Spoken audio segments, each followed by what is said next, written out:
Salam alaikum wa rahmatullah wa barakatuh.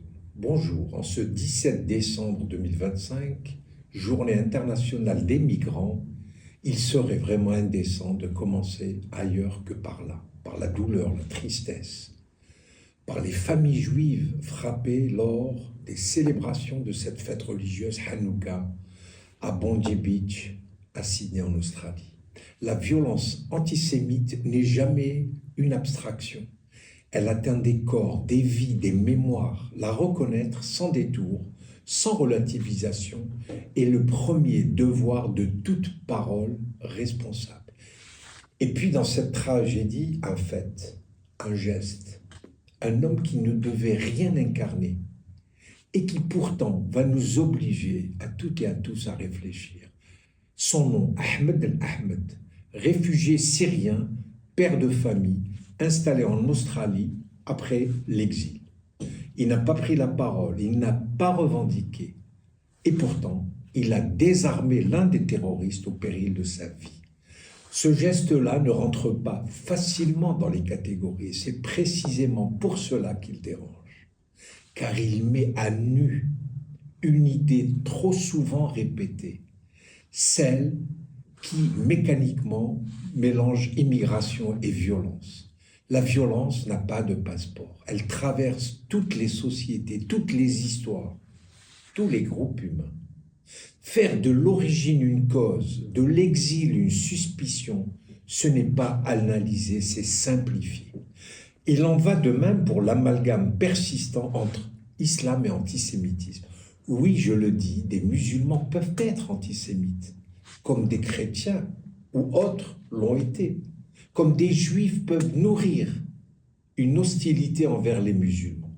Les sociétés humaines sont imparfaites, mais aucune foi ne se confond avec ces dévoiements. Le geste d'Ahmed El-Ahmed n'est pas une exception qui viendrait sauver une réputation collective. Il s'inscrit dans une continuité morale plus profonde, souvent malheureusement oubliée. Celle de femmes et d'hommes pour qui la foi n'est pas une frontière, mais une obligation, un devoir. Sauver une vie n'est pas un choix, c'est un impératif. Cette mémoire existe. L'émir Abdelkader à Damas, Sekadour Ben Rabrit à Paris pendant l'occupation. Des gestes discrets, sans caméra, sans slogan, mais une même éthique. Quand l'autre est menacé, on agit. Et pourtant, en France, malheureusement, le soupçon demeure. Les musulmans sont sommés de prouver leur loyauté, comme si chaque drame appelait une justification collective.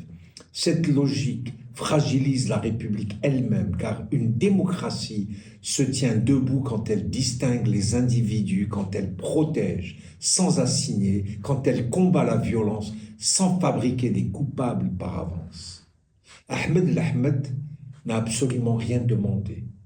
Il n'a revendiqué ni identité, ni un quelconque mérite par un geste brut, immédiat, spontané. Il a rappelé une vérité simple. L'humanité précède les catégories et la foi, lorsqu'elle est vécue dans sa profondeur, ne sépare pas, elle oblige. Peut-être est-ce cela, au fond, que cette journée devrait nous rappeler. Ce ne sont pas les discours qui tiennent les sociétés, ce sont les gestes, souvent silencieux, parfois décisifs. À la semaine prochaine. Assalamu alaikum wa rahmatullah wa barakatuh.